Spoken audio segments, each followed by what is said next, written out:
Hello you lovely lot. In case you're interested, here are 6 things that I wish I knew when I started LinkedIn. Are you ready? First things first, your profile picture is so much more important than you actually realise. It is the first image that people are going to see of you, your business, your brand, what you do, who you are, the type of personality you are, how professional you are. It all bottles down to that first impression, and that is your profile picture.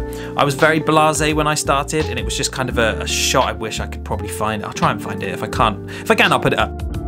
And it was just a picture of me, and it wasn't really flattering. It wasn't a proper headshot. It didn't give off any of what I am as a person, who I am as a person. And it just looked unprofessional. And anyone that I would have potentially liked as a customer or a client of mine would have gone on there, seen that, and just been disinterested straight away because I didn't look like I knew what I was talking about. So first thing I wish I knew was the importance of a good profile picture. Second thing I wish I knew when I started on LinkedIn was how non-important a business page is. Now, a business page is important for proof that you actually work somewhere, so it's good to have one set up so you can link it to your account, but I spent so many hours trying to ponder over content that I could create for this business page.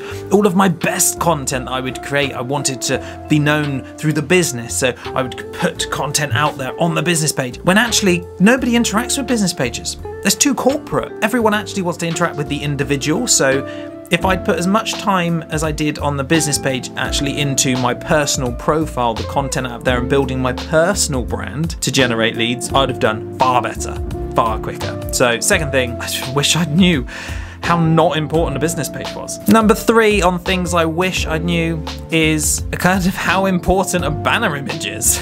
It's just, does anyone still have a normal banner image? If you do, and it's just that kind of like already made version that you could just grab off of Canva or Pexels or whatever site you want to use, Pixabay, if it's just like a static image or worse, no image at all, you are wasting opportunity, because the first thing people do is they look at your profile, check this person looks professional, sensible, like the person they want to deal with.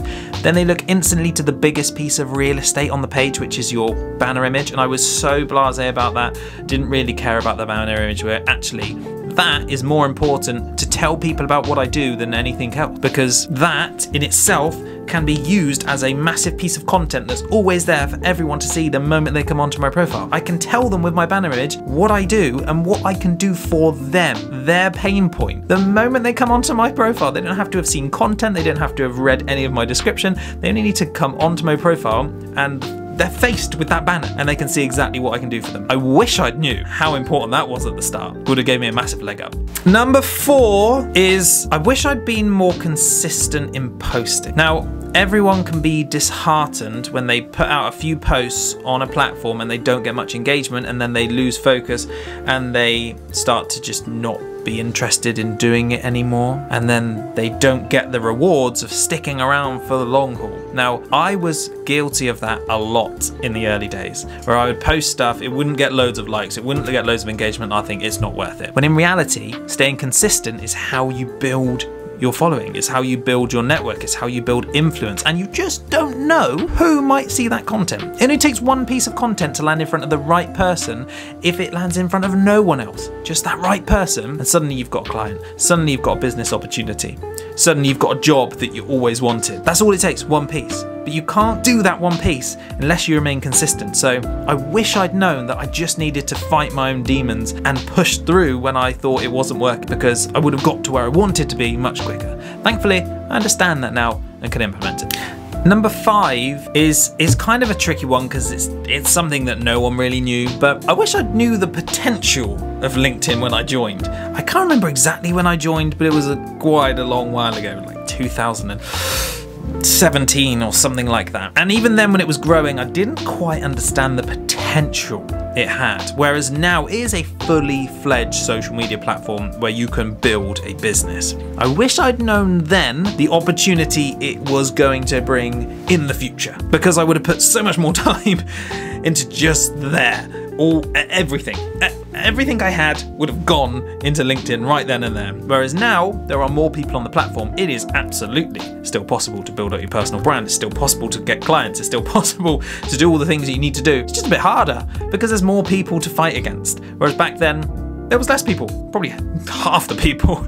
Whereas we're nearly a billion users on LinkedIn. So it is harder now, and I wish I'd just known that I should have stuck to my guns and seen the potential in this platform. But as a message to everyone now, it's only going to get bigger. It's only going to grow and develop and become more of a source. So if you're looking at things now going, am I too late? No, just appreciate that it's going the right direction. So just all eggs into the basket. LinkedIn basket, have my eggs. And number 6, I can't remember if I said 5 or 6 tips, but I'm giving you 6 anyway. Maybe it is 6, so I'll let the title decide. I wish that I'd done outreach properly. Now, we are all guilty of this when we send work emails, when we send contacts to potential clients. We are very formal, very official, and often very robotic and boring. Now, that's the way that I used to do things. It's the way that I used to create my email templates, my messages that used to go out to potential customers. And it never really got me anything. Often all I saw was that people had seen the message. You might be dealing with this at the moment. They'd seen the message, they never responded. And I thought, maybe they're just not interested. When, as a matter of fact, they probably just weren't captivated by what I was saying, or maybe felt like I was being disingenuous, or that I wasn't giving them a real personalized experience. Whereas now I understand that actually LinkedIn is a social media platform. Emphasis on the word social. It's all about being a human being, being a personality, encouraging your personal brand.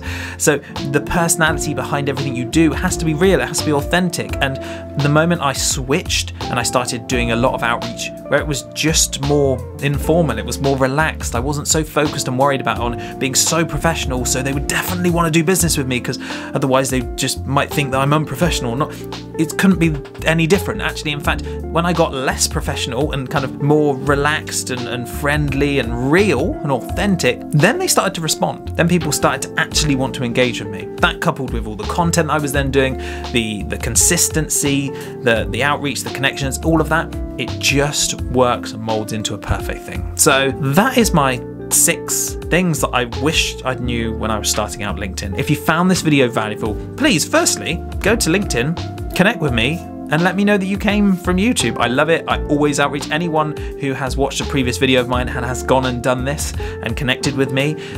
Please jump in the comments and let other people know. I always respond. I always am happy to help. People often then ask me advice. I will help you on a one-to-one basis, just to help you, because I enjoy it. I'm not doing this for finances. I'm doing this because I enjoy doing it. And give this video a like and subscribe. Of course, subscribe, because there's gonna be more LinkedIn content. If you enjoyed it. If you didn't enjoy it, don't subscribe. Don't waste your time. But if you did, subscribe, because I'm a tiny little creator and it would mean an awful lot if you did. So thanks.